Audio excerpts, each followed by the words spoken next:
Всем привет, дорогие друзья! Вы по-прежнему на канале «Мы в Испании». Сегодня тема нашего ролика – как переехать в Испанию сейчас, первые шаги переезда. Мы поделимся своим опытом, либо опытом наших знакомых. Так что кому интересна эта информация, кому актуальна эта информация, сегодня этот ролик для вас.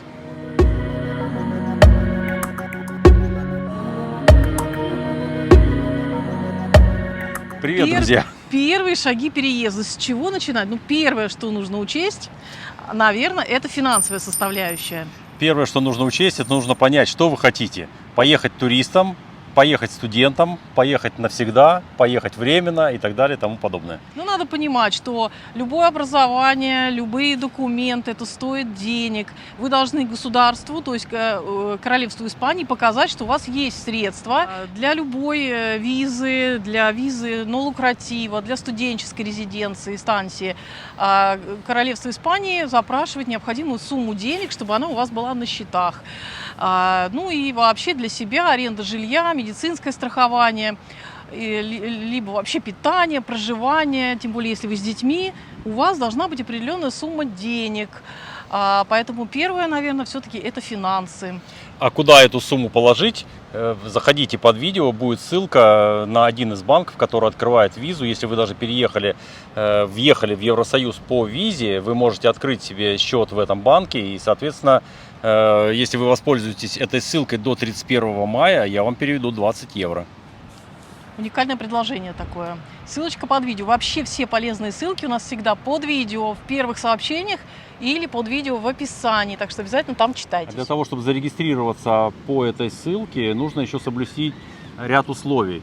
Нужно, во-первых, зарегистрироваться, во-вторых, заказать карточку, сделать 3 покупки по 5 евро. И после этого мы вам переведем 20 евро.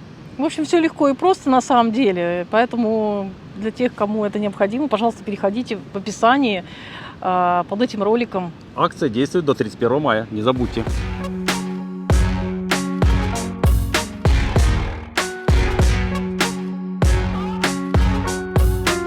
Ну, а путей переехать, получить различные визы, есть разные пути, об этом мы вам сегодня расскажем. Какие визы можно получить. Самые такие, на наш взгляд и по нашему опыту, распространенные варианты, то, что чаще всего используется здесь вот людьми, которые переезжают сюда жить. Но мы не будем говорить про незаконные способы, которые тоже существуют, но мы считаем, что если вы переезжаете в страну и хотите жить здесь по законам, зачем нам рассматривать незаконные способы? Правильно? Тем более, что оставшись здесь нелегалом, так многие делают, въезжая по туристической визе, это сопряжено, в принципе, тоже с разными сложностями, потому что нелегалу трудно открыть счет в банке, нелегалу не всегда можно снять жилье, потому что люди, конечно же, просят у вас, как правило, контракт на работу на год, как минимум, и какие-то средства. Ну и вообще жить без документов в чужой стране, и это, я считаю, что это не совсем правильно. Так что сегодня мы вам этот способ рекомендовать не будем, хотя, в принципе, многие наши, в том числе соотечественники, пользуются таким способом, тем более, что дети все равно идут в школу, медицинское обеспечение получают, но это очень, как Алексей сказал, такие чреватые способы. Давайте не будем о них говорить, поговорим сегодня о нормальных, легальных путях переезда.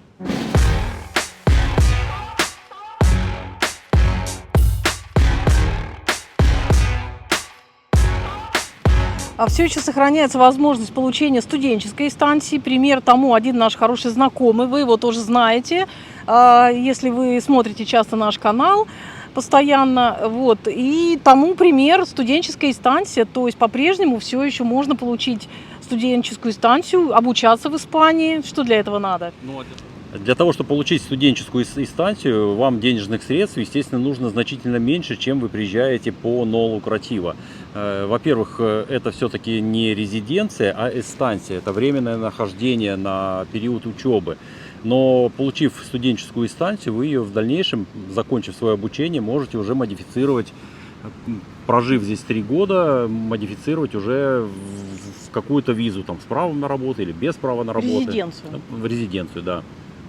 А для того, чтобы студенческую станцию, насколько я вот помню, было раньше, пару лет назад, получить и по студенчеству, чтобы по курсам, например, языковым получить студенческую станцию, для консульства Испании нужно было, чтобы вы обучались, во-первых, это должны быть аккредитованные курсы, во-вторых, они должны быть дневные, в-третьих, это должно быть 4 часа в день обучение происходить 5 дней в неделю, Не менее, в да. течение 32 недель в год. Вот именно по этим курсам вы можете получить инстанцию, которая будет у вас на протяжении... Вообще они дают по месяцам, если вы взяли курсы на 6 месяцев, вы на 6 месяцев и получите эту инстанцию. Поэтому для того, чтобы приехать на год, нужно наиболее длительные курсы, то есть 32 недели. Также университет, также формасион профессионали. То есть я так понимаю, что любые курсы, любое учебное заведение, оно должно быть аккредитованное, дневное и определенное количество часов. Всю подробную информацию вы можете узнавать, в принципе, в консульстве Испании. Там есть эта информация. Запись туда всегда была бесплатна на консультацию. Консультация бесплатная. И там уже дают по каждой визе список документов, которые вы должны собрать.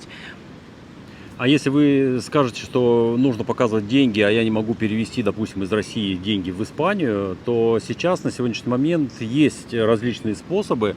Один из них будет под этим видео. Это ссылка на банк Revolut, да, по-моему, он называется. И зарегистрировавшись, если вы переехали, уже находитесь по туристической визе с визой в Шенгене, в европейской стране, то вы можете зарегистрироваться и получить, открыть счет и получить карточку этого банка. И, соответственно, как на него положить деньги, это уже есть значительные, еще больше способов. Есть уже Binance, есть криптовалюта, опять же, есть банки государств Содружества, это Узбекистан, Киргизия, Казахстан, Таджикистан. То есть вы можете в любом банке туда перевести рубли и с того банка уже в евро переводить на европейский счет в европейском банке.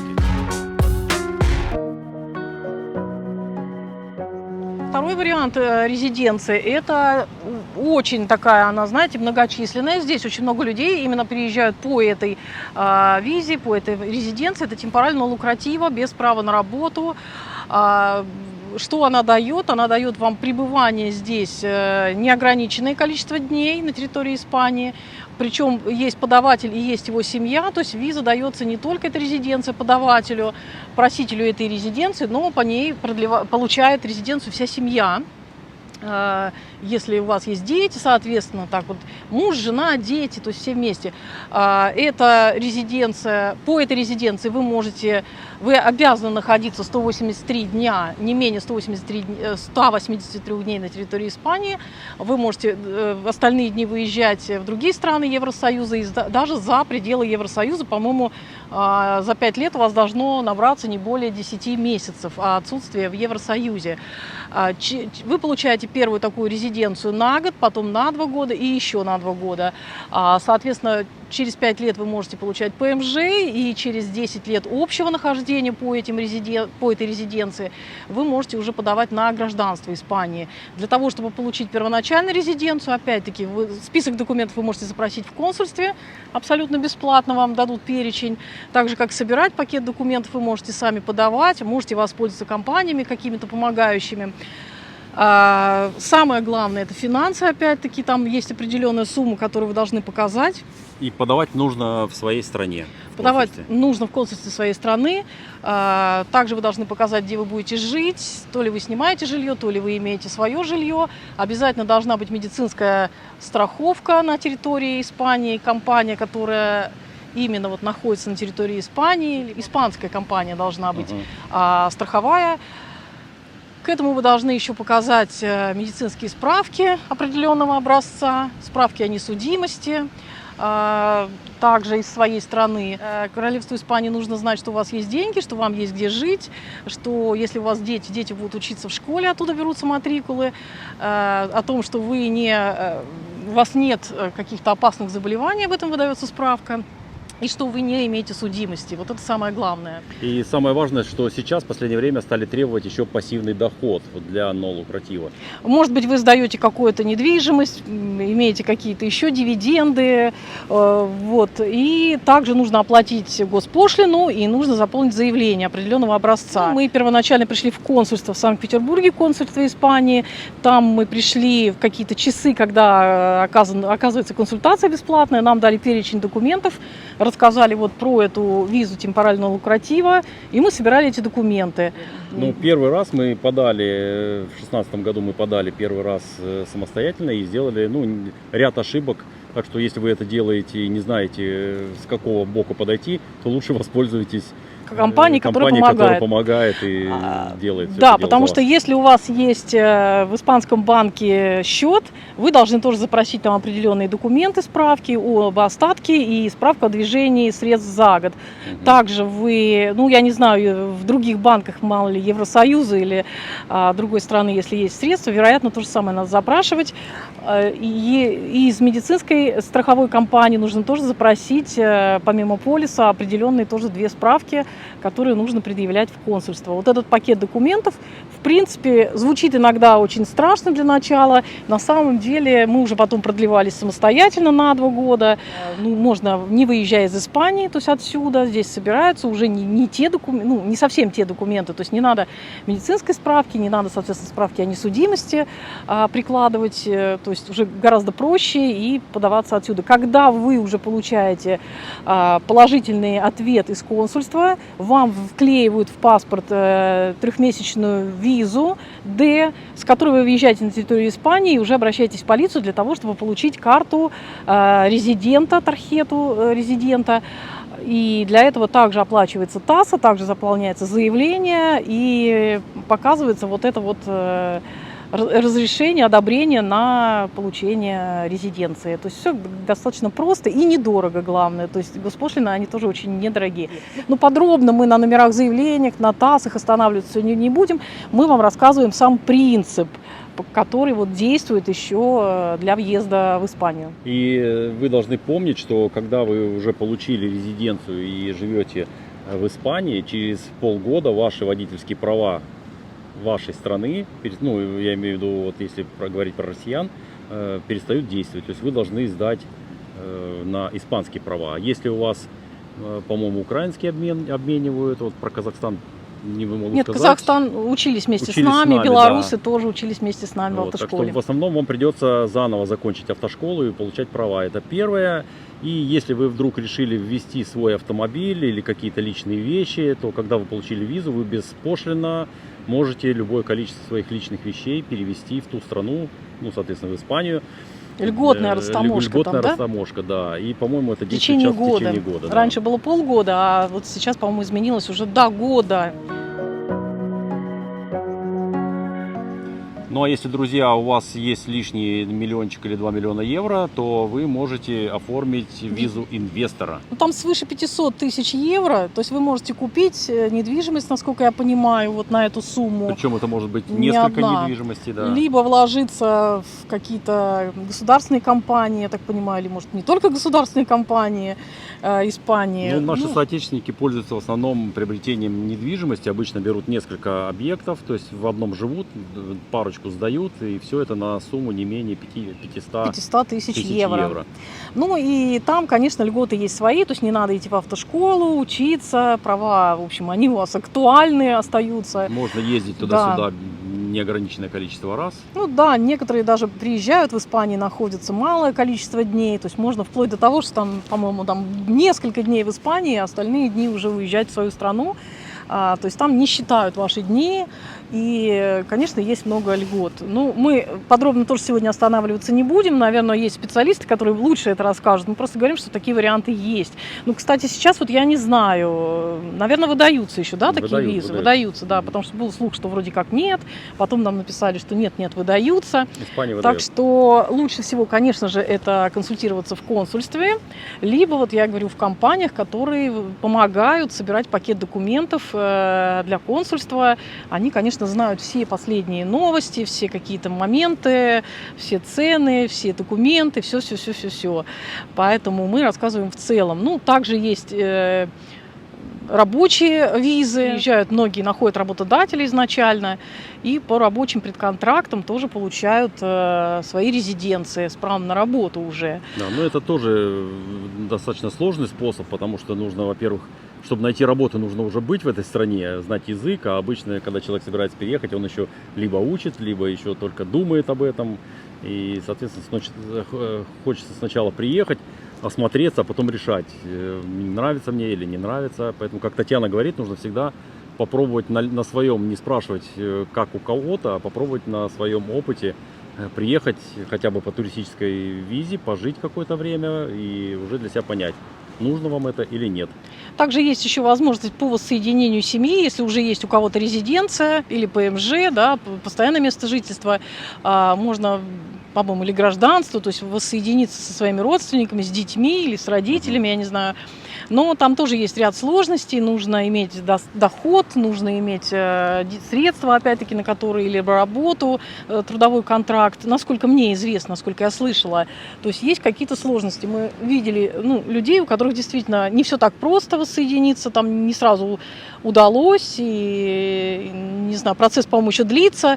Есть такие люди, поэтому тоже какие-то есть сложности. По-моему, вот самый распространенный способ здесь, вернее, вот их два мы сегодня назвали, это резиденция темпорального лукратива без права на работу, если у вас есть достаточное количество средств, которые просит консульство, и студенческая резиденция. Средств там надо меньше, но потом ее можно модифицировать. То есть это можно через курсы языковые, аккредитованные, языковые, длительные, соблюдая определенные все требования консульства. Причем эти курсы стоят недешево. Да, либо через обучение в университетах, формационных профессионалях, этого типа техникума. То есть здесь тоже такие вот варианты. Вот мы вам рассказали два варианта. Конечно, подробные документы мы не будем здесь выкладывать, рассказывать, потому что это, наверное, уже работа консульства или работа юридических компаний, адвокатов на территории Испании или на территории вашей страны. А мы рассказали всего лишь вам возможные варианты, и эти варианты пока что, мне кажется, еще работают, потому что люди приезжают. Вот наш знакомый получил студенческую станцию, и люди получали резиденции без права на работу. А уже здесь, дальше, проживая, имея подушку безопасности, пассивный доход, уже тут люди ориентируются. Кто-то находит своих работодателей, кто-то организовывает потом сам свой бизнес, когда получает право на работу. А кто-то наслаждается морем и солнцем. Да, разные варианты это уже тема другого ролика. Сегодня мы рассказывали о том, как и можно переехать, первые шаги. Надеюсь, что что-то мы вам там приоткрыли. Но, в принципе, об этом мы уже рассказывали на своем канале раньше, когда начали. Ожидания по подаче, да, если вы подаете на какую-то резиденцию, это, как правило, до 3 месяцев, то есть они имеют право рассматривать до 3 месяцев. А дальше, если уже находитесь здесь, вы продлеваетесь, допустим, или подаете, находясь по туристической визе, можно подаваться на студенческую резиденцию, да, это единственное, по-моему, когда вот здесь вот. А если пришел отказ? Если приходит отказ, то уже можно с адвокатом подавать апелляцию, двигаться как-то дальше, и дальше уже, нужно обращаться лучше к адвокату, потому что адвокат, конечно, вам уже расскажет все пути легальные, как не быть здесь нелегалом, как не попасть в статус такого уже незаконопослушного человека, а все-таки действовать уже согласно закону. И мы, конечно, рекомендуем все-таки соблюдать какие-то законные, легальные способы нахождения здесь по возможности, да. Ситуации у всех бывают, конечно, разные, и не нам вас учить, все взрослые люди, но, тем не менее, легче, наверное, находиться в легальном статусе, хотя люди находятся в разных статусах здесь, и дети у них учатся, и медицинскую помощь они получают, но тяжело с работой, тяжело с арендой недвижимости. Да, и не иметь с банками тяжело. Счетов, да, это тоже. Хотя некоторые умудрялись открывать разные банки, еще как-то раньше что-то открывали, по-моему, N26 и Кареус, вот этот Припагу, по-моему, да? Очень сейчас много сложно виртуальных стало. банков, в том числе европейских, открывается, которые идут навстречу. Даже еще раз повторюсь, ряд банков, которые без офиса работают, открывают даже по визе, если вы находитесь легально в Евросоюзе, вам тоже могут открыть счет. А по суммам какие надо, если вы скажете, да, для темпорального лукратива без права на работу, там, во-первых, консульство тоже озвучивает всегда эти цифры, они могут меняться, но это минимальный IPREM, индекс, да, то есть он... как минимальная оплата. Да, минимальная оплата труда, который рассчитывается при оплате за ухода за ребенком, по болезни, все эти цифры, которые нужны для расчета той суммы, которая необходима на вашу, допустим, семью. То есть, так. А имейте в виду, что на двухлетнюю визу, когда вы продлеваетесь 2 раза, нужно подавать вот те же деньги, которые вы подаете первоначально, только умноженные на 2. То есть денег у вас должно быть уже на продление больше в 2 раза. Об этом обычно не Да, говорят. и то есть вы на 2 года продлеваетесь 1 раз, денег должно быть больше в 2 раза, второй раз вы на 2 года продлеваетесь, тоже нужно показывать эту сумму денег, а вот на 5 лет уже деньги показывать не надо, насколько мне известно. Там уже гораздо проще. Вот так вот, друзья. Еще смотрите, там нам мысль такая пришла в голову, что самое тяжелое может быть при получении резиденции. И какие сложности, Да, какие трудности. это ну, вот это количество денег, естественно, финансы, да, может быть у кого-то камень преткновения, то есть собрать нужное количество средств, да, Мгм. и, может быть, аренда недвижимости, то есть тоже не всегда можно найти контракт, не всегда могут пойти навстречу, то есть вот нужно как-то вот эти вопросы увязать и решить, потому что медицинское страхование можно застраховаться даже дистанционно, но опять-таки у вас должен быть счет, с которого вы будете оплачивать медицинской компании, вот, покупать полис, то есть такие моменты, они, конечно, сейчас усложняют, и вот здесь, наверное, лучше пользоваться все-таки профессионалами, которые помогают, подсказывают, как правильно действовать. Вот. А если у вас этих проблем нет или они уже решены, то проблем получить ВНЖ в Испании абсолютно считайте, что нет. Ну, если вы идете на курсы, например, языковые при каком-то университете, вот, как правило, нам не надо было, но наш сын, когда устраивался на такие курсы, у нас было свое жилье, нам тоже спросили, вам есть где жить, может быть, вашему сыну в общежитии разместиться, либо они предлагали тоже какую-то базу аренды жилья. Поэтому вот иногда университеты, ну или всегда, наверное, университеты, курсы при университетах, вот такие вот государственные или там частные, но аккредитованные, они еще уточняют, есть ли у вас жилье, и как-то вот помогают решить вопрос с жильем. И, кстати, хочу дополнить, что когда Дима у нас здесь жил по инстанции, ему продление помогал университет. То есть они ему сделали все необходимые документы, матрикулы и даже, по-моему, помогли подать. То есть проверили документы, правильно ли он собрал или нет. И еще я слышала по поводу трудностей с жильем. Очень многие обращаются именно к нашим соотечественникам, чтобы как-то вот решить, те идут навстречу, зная какие-то трудности, зная, что у человека сейчас еще нет работы или что-то такое. То есть те вот, ну, можно как-то так, потому что с испанцами, мне кажется, сложнее, им нужен чаще, вот мы слышим, именно контракт на работу на год, и вы должны быть здесь, ну, с рабочей визой, они себя как-то так обезопашивают, если можно так сказать, а многие снимают именно через риэлторов, наших соотечественников. Вопросы все эти решаются, все равно тот, кто хочет, как-то находит варианты. Ну, мы всего лишь записали вам ролик, что основанный на нашем каком-то опыте наших знакомых. Друзья, и еще хотел вам сказать, что, ну, многие, если кто-то скажет сейчас, что нет, всем отказывают, все это очень сложно. Хочу сказать, что по статистике визового центра по Санкт-Петербургу, то, что я знаю, отказ составляет сейчас 3,8%. То есть, ну, это отказ не то, что за красивые глаза, а просто реально вы что-то неправильно собрали или есть какие-то опасения у консульства давать вам право на вид на жительство. Ну, первый раз у нас тоже был отказ, кстати говоря. Повторно можно через 6 месяцев было подавать. Вот. Ну, все. Первый раз у нас тоже был отказ. Алексей, по-моему, уже сказал в этом ролике. Мы не полностью собрали документы. Мы собирали сами.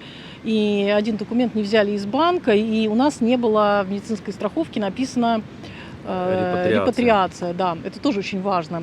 С этим нам отказали, сказали, не волнуйтесь, через 6 месяцев вы можете повторно подавать. Мы нашли компанию, подали, и уже тогда нас согласовали вообще за 2 недели, очень быстро. Поэтому главное собрать все документы, главное, чтобы все соответствовало, потому что они все очень тщательно смотрят. Нет такого, что там что-то вам простят за красивые глаза и какую-то бумагу не потребуют, если она действительно нужна. Есть регламенты, и они по регламенту работают. То есть все, что положено, вы должны предоставить. Ну, а у нас хорошая погода, несмотря на то, что сегодня сказано, что будет очень сильный ветер, экстремальная погода, дождь, гроза. Наводнение в Италии. Пока что у нас нормальная погода. Достаточно тепло. Мы вон одеты, видите, как легко. Погода хорошая, море вот там вот шумит. Мы специально С той стороны кто-то даже нырял. Мы специально вышли на улицу, чтобы немножечко вам скрасить картину дня. Ну, сейчас у всех весна и лето, я думаю, сейчас везде стало уже тепло и хорошо. Вот, надеюсь, друзья, что это видео будет вам чуть-чуть полезно или просто как мотиватор какой-то к действию.